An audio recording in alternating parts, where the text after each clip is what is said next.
Welcome back to Chloe's Blend. On the Easter of 2024, I was forced to say goodbye to my wife and my best friend after a hard battle with metastatic breast cancer. A friend of mine and I have teamed up and we plan on creating a coffee. We're actually in the works of creating a coffee called Chloe's Blend in her honor, where proceeds from the coffee will be donated directly to oncologists to help in research, as well as financial services that are provided for the people who are still fighting. And we created this channel first and foremost for my children, where when they do get older, they can come back and look at what really happened. We are hoping that this channel does grow to a point where it is monetized, where we can donate those proceeds, as I talked about earlier. And in addition to that, there's not a whole lot of information that's out there on what it's like to be 28 years old with 3 young children and your significant other gets diagnosed with terminal cancer. So, and in our last video, we pretty much stopped just prior to her first treatment. Her first treatment was November 1st of 2022. And leading up to that, we had the best Halloween with our children. We had spent a lot of time, Chloe and I had spent a lot of time talking about the future.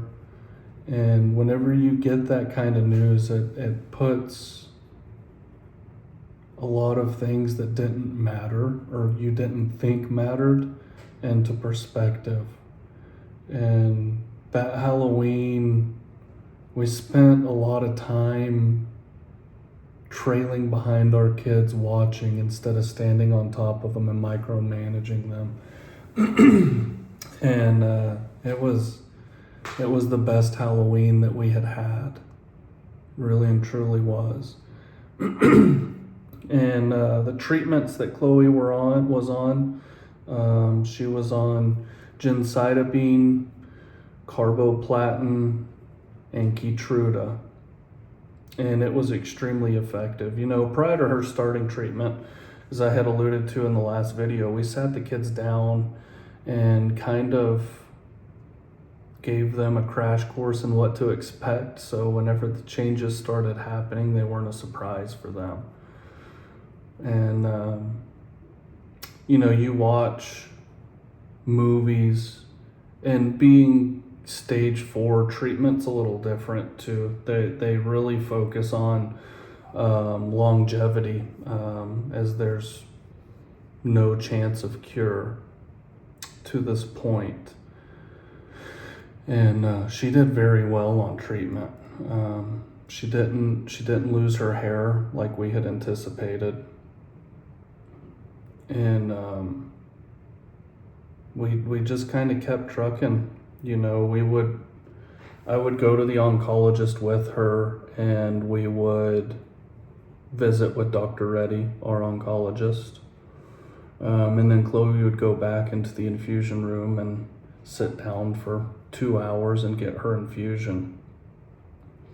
And that was it in the beginning. She would go in, she had 3 weeks on, 1 week off. All the way through her first PET scan, the first 3 months. And her first PET scan, we had gotten established with MD Anderson down in Houston. And her first PET scan after diagnosis, we did at MD Anderson, and she showed positive chemo response as well. Some of the cancer that she had was gone already, and her primary tumor had shrunk, and things were positive. It still so scary. A friend of mine, and I were talking the other day, and going into those scans, I can't speak for Chloe, but going into those scans, it was so stressful. Every time we went for a scan, it it felt like the world was gonna end, and we knew, with her being stage 4 from the beginning, we knew up front. Our motto was scan, treat, repeat. We lived our lives 3 months at a time. And in the 3 months between scans, you feel a little helpless, to be completely honest. She's fighting her butt off, doing everything she can to be better, to feel better, to do what she needs, but you don't know.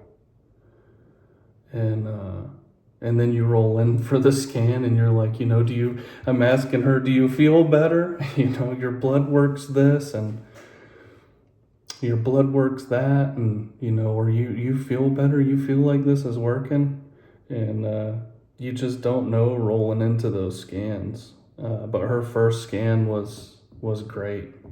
All of her scans progressively got better for the first 13 months, which was surprising, because statistically, whenever you look at what she was up against, what we were up against, 13 months was median life expectancy. But yeah, it wasn't long after her first scan. Texas Oncology was getting ready to move into their new building, where they're at now, and I could go back into the infusion room with her. I hadn't been able to go back, and I debated on telling this story, and I'm not going to tell the whole story just out of privacy of the person that we were talking with.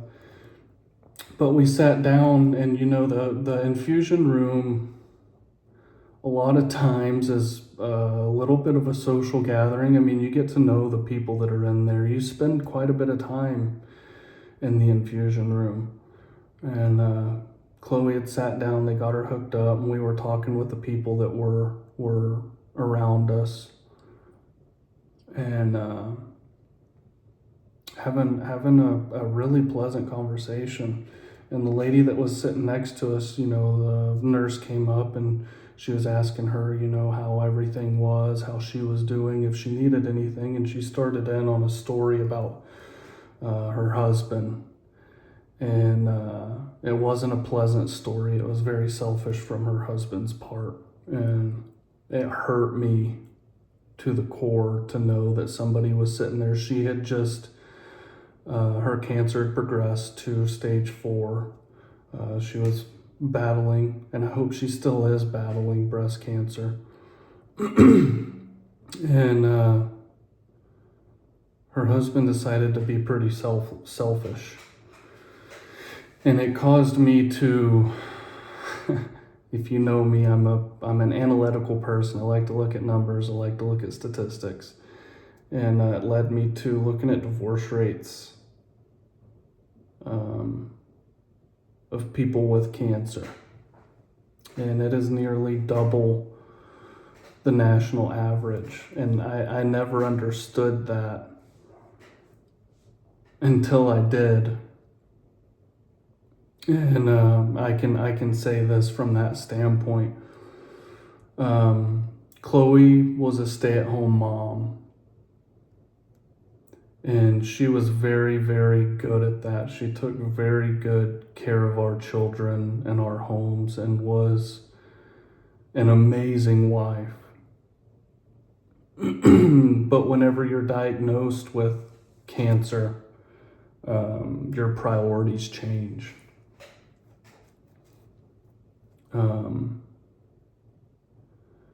And that caused some internal conflict with me whenever that happened. Chloe and I at that point had been together for 11 and a half years. And, it had always been the kids and me. And now there was an elephant in the room by the name of cancer, and it caused some conflicts. There was a point where we were laying in bed, and I told her, I didn't tell her, I asked her, have you been talking with anybody else? Is there somebody else in our relationship? And she was like, you have got to be kidding me. And we had never had any issues with that in the past whatsoever. And it took me a couple weeks to understand that the quote unquote feeling of infidelity wasn't true, and it wasn't infidelity at all. It was a matter of her being forced to reprioritize her life. And a big priority was now fighting cancer. And it took a few weeks for me to really understand that. And then after that, we we went back to doing what we were doing. And I can't even describe the feeling. And I haven't ever talked with anybody about that either. If that feeling is there, if that's a normal feeling, if you will. But I don't even know how to describe it. But rolling into our next trip to MD Anderson in April, her scans were still good. I mean, her positive chemo response, everything was great. We were traveling as a family still. She was well enough to travel, and we traveled regularly. We went to Great Wolf Lodge with our kids and really had a good time and made the best out of what we had going on.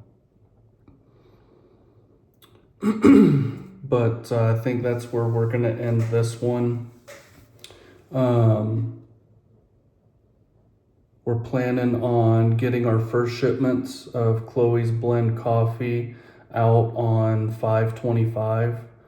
That would have been 13 years that Chloe and I were together.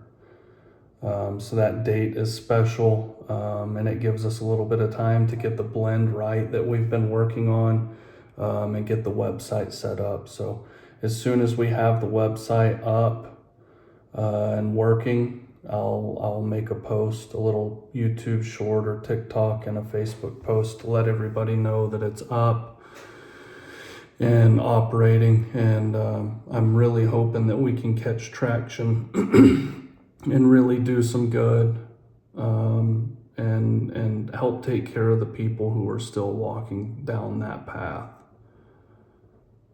So make today better than yesterday, and love hard and love fast.